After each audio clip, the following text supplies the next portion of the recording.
There's no need to fear. Underdog is here.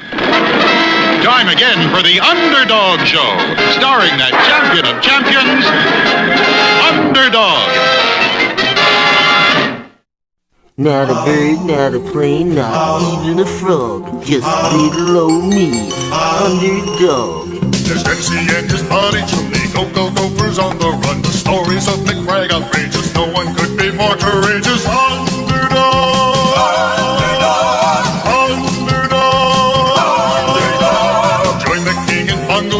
Meet a cat with Savoir-Faire. Go watch the hunter chase the fox. He Tooters on the rocks, and then there's Underdog. Underdog. Underdog. Speed of lightning, roar of thunder, fighting all who rob and plunder.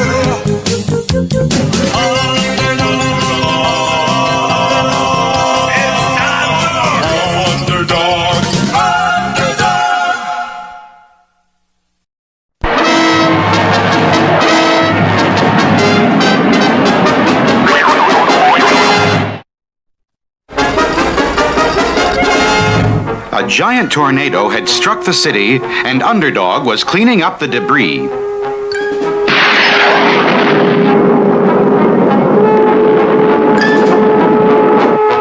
Suddenly, Underdog's ultrasonic ears picked up strange noises.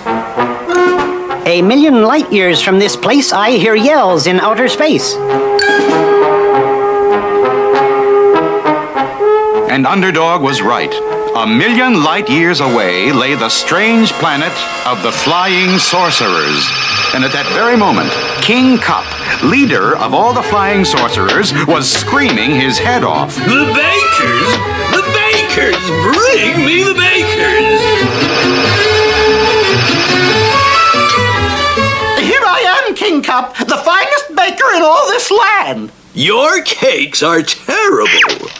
I want cake that tastes like cake. Throw him out and send for my sons. And the guards did as they were told. Threw out the baker and brought in King Cup's sons, Brick and Brack. Hi, Dad. Hi, Dad. We Flying Sorcerers are the greatest sorcerers in the universe, and yet we can't even bake a decent cake. My dart has landed on the planet of the Magnet Men. Go there and bring me back one of them. We shall see if they can bake a cake. And so Brick and Brack took off and zoomed through space to the planet of the Magnet Men.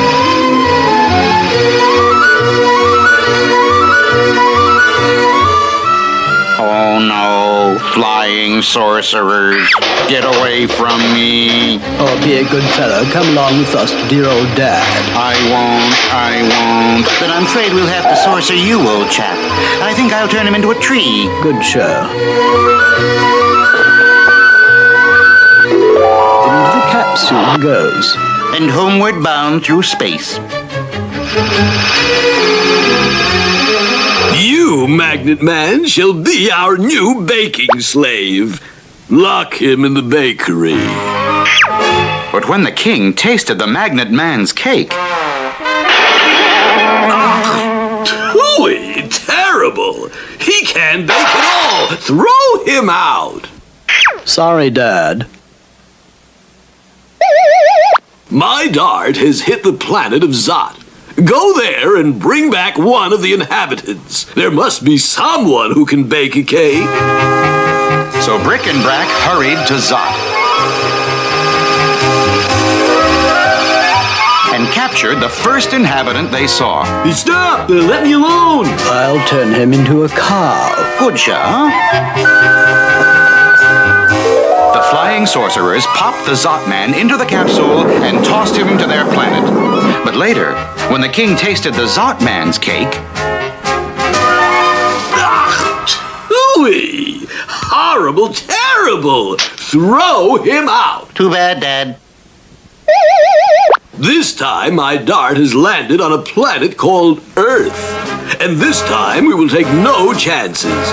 Turn on the supersonic TV and let us see who on Earth can bake a cake. And so, dear viewers, that concludes my own recipe for chocolate cake, just like this one. And now, this is Sweet Polly Purebred. Enough! Go to the earth and bring back Sweet Polly Purebred. She shall be our baking slave. Will they really capture Sweet Polly? Will she become the baking slave of the Flying Sorcerers? There's plenty of excitement ahead in our next episode.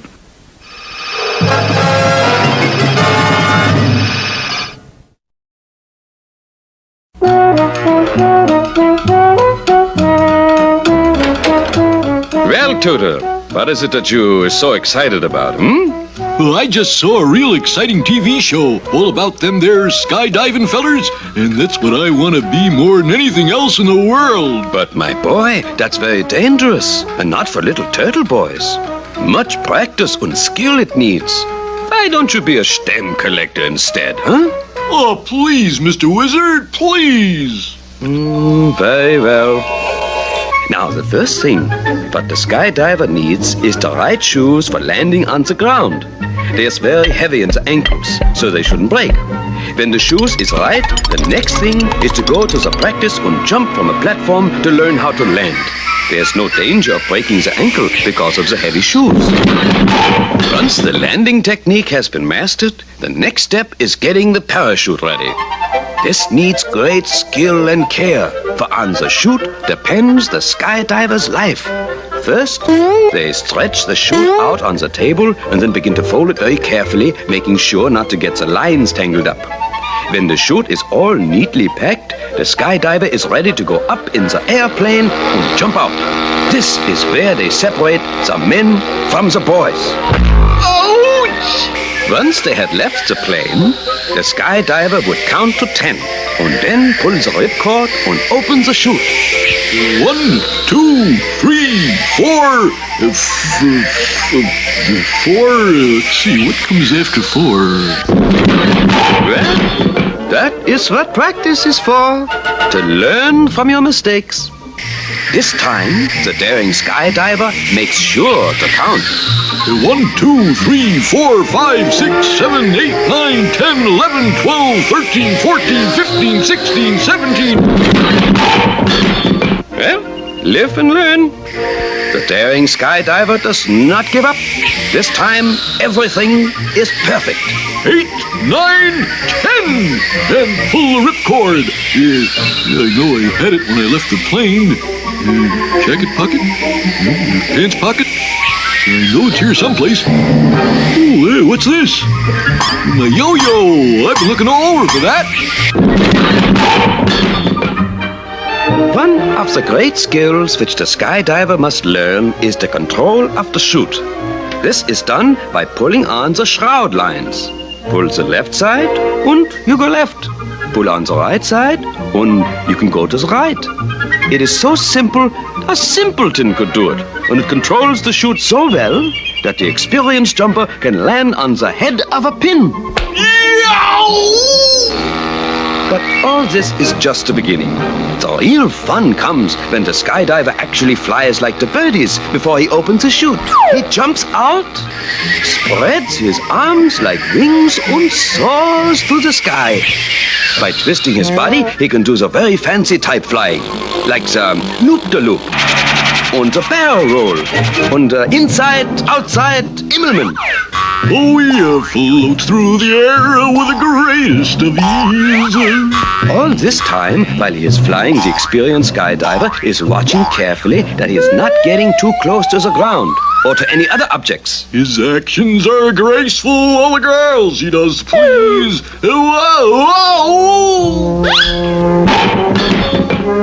Pardon me, fellers. Is the lady of the house in? So long, fellers. Be seeing you. Whoops. Oh, Mr. Wizard, help!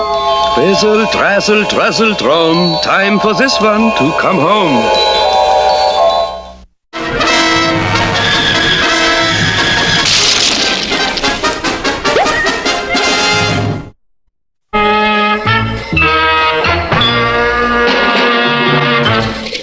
After a narrow escape from the law in the unchained elevator escapade, the fox had dropped out of sight. He had located a hideout where no one ever bothered looking. Grant's tomb. It was in this very hideout that the fox stumbled upon a Civil War treasure map. $1 million, huh? Now, let's see. 600 bond lanes from Wall Street? 400 Brits from the fish market? What? City Hall. $1 million hidden there. Only it doesn't say where in City Hall. And so it was that on a cold day in November, shaken, frightened employees began leaving City Hall. Accountants, pale as paper, shuffled to other jobs. Secretaries, teeth chattering like typewriters, transferred to other employment. The mayor immediately called a conference of his most courageous workers. Gentlemen, something is wrong. Everyone is leaving City Hall. Why? Chief, there's a rumor that City Hall is haunted. Haunted? Ridiculous. Utterly ridiculous. No one would believe that.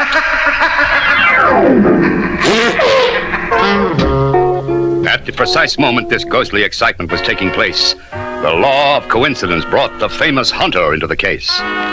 Sitting in his office, carefully keeping up with current events by way of his newspaper, the Hunter saw...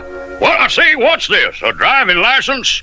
Says a man's got to pay for a driving license? I won't let this pass. Been playing golf 20 years now, and nobody ever questioned my right to tee off. We'll see, I say, we'll see about this. I'm going straight to the mayor. Oh, I say, mayor, anybody to home? This is the Hunter. Have nose, will hunt. Dark in here. Man ought to have a candle. Aha, the Hunter's surefire luck. I'll just light this and... Well, that should take care of the long nose of the law. Now to start the long search for that $1 million. This dynamite should help. Mayor, I say that, Mayor! Where in the cotton blooming world are you, Mayor? Oh, no, not him again. Look alive there, son. 3rd floor, please. Incompetence. Surrounded by incompetence. Must have thought I said the basement. License Bureau. I say, sir, I'm looking for the mayor. Well, now, friend, you just take this message and go right up those stairs. The secretary will let you in to see the mayor when you show her this message. Thank you, son. That's right neighborly of you.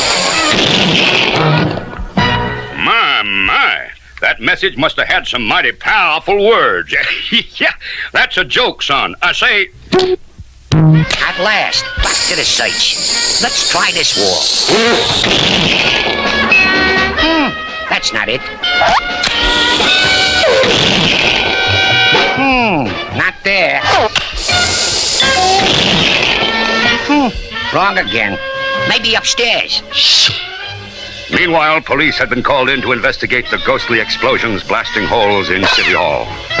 Under the dynamic leadership of Officer Flim Flanagan, policemen rapidly surrounded the great city building. All right in there, whoever you be.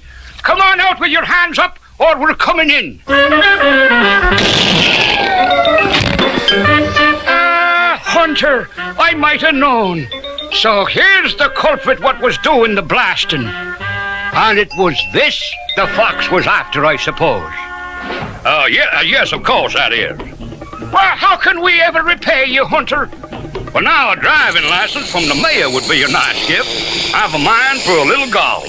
Officer, who was that romantic hero? That, milady, was the Hunter.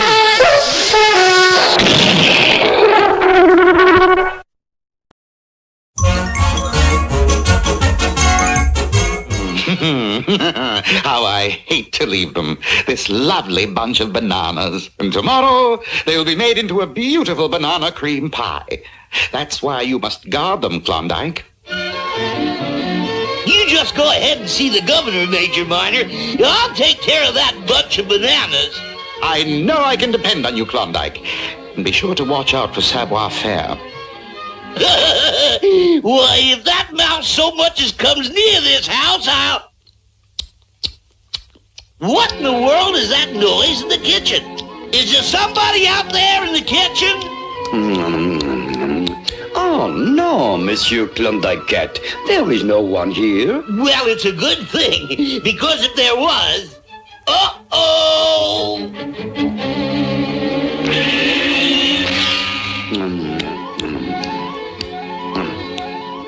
Oh. Good day, Monsieur Klondike. I'll make mincemeat out of you, mouse!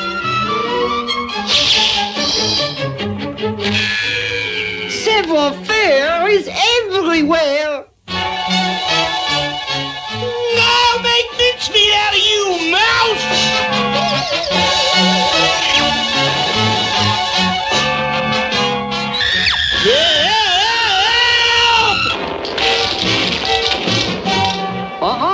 Here he comes again.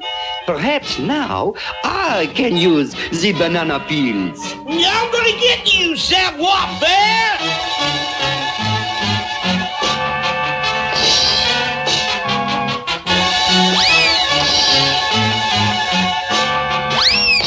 Savoir-Faire is everywhere. You will never catch me, Klondike cat. So I won't catch you, huh? Well, now you're cornered. Put up your hands or I shall shoot. That's not a gun, it's a banana.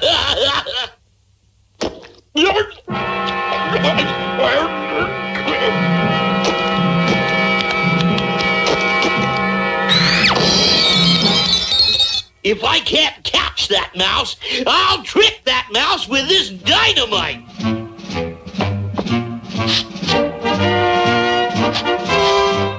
These sticks of dynamite are going to make the most beautiful bunch of bananas Savoir-Faire has ever seen. Only just wait until he tries to eat one. Now to enjoy the bananas, as the bananas should be enjoyed. A meal fit for Savoir-Faire. Sacre bleu. What is that? A bunch of bananas even larger than this one. Truly, this is my lucky day. It's his lucky day, all right. Lucky like kaboom! Aha! Caught you, Savoir-Faire. You shall never have my bananas. Wait, Major! You don't want those bananas, Major. Let Savoir-Faire have them. I agree. Klondike, you must have fallen on your head. Of course I want my bananas. But you don't understand, Major Minor.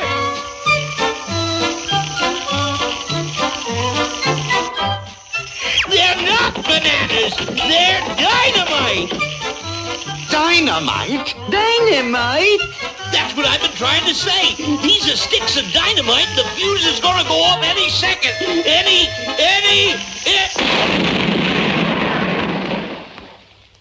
Klondike cat always gets his mouse. And sometimes gets his major.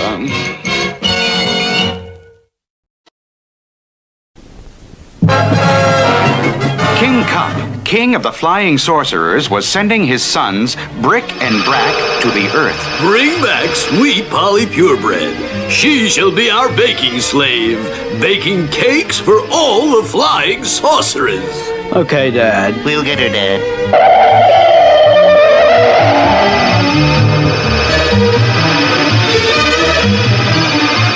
Flying Sorcerers!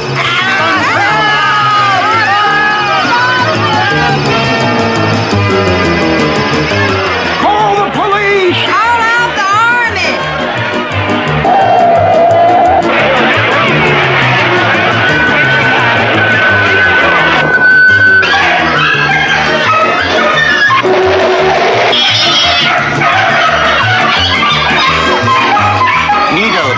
Good show, Brack.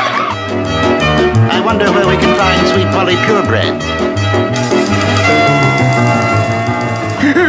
Could you direct us to sweet Polly Purebred? Of course. Just 2 blocks down the street at station TV. Thanks, chap. My goodness, sir, you look terrible. And so, dear viewers, I hope you've enjoyed our special baking show. Until tomorrow, this is Sweet Polly Purebred signing off.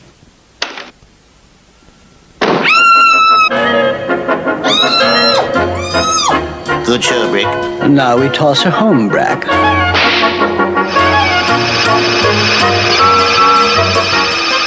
Please, sir, what are you trying to say? Those things that asked about Sweet Polly, they were flying sorcerers. Flying sorcerers? Excuse me, sir, but I must leave.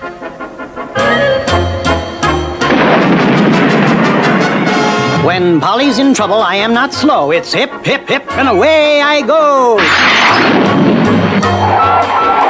Underdog's ultrasonic ears quickly picked up Sweet Polly's muffled screams, and he zoomed toward the sound. There's no need to fear. Underdog is here.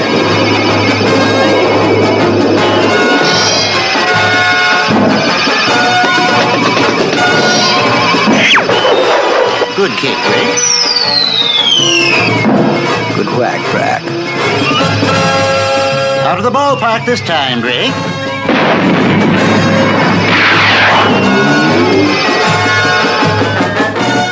Those flying sorcerers kicked me around, and now it seems they can't be found.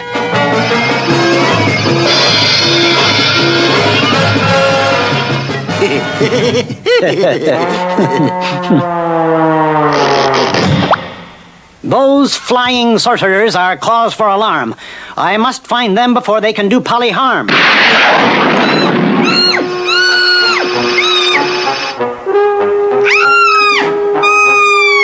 And now to Dad with his new baking slave. Let me go! Stop! Let me go!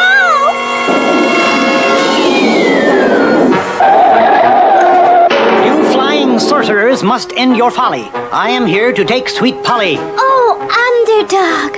Thank goodness. Looks like we'll have to sorcerer him, Drake. Let's have a ball, Brack.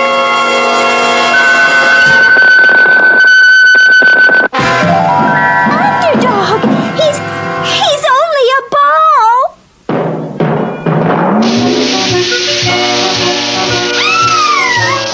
The flying sorcerers had Sweet Polly, and Underdog, now only a ball, tumbled helplessly through the air. Can Underdog possibly change himself back to himself? Is Sweet Polly doomed to remain the baking slave of the flying sorcerers? There are thrilling times ahead in our next episode.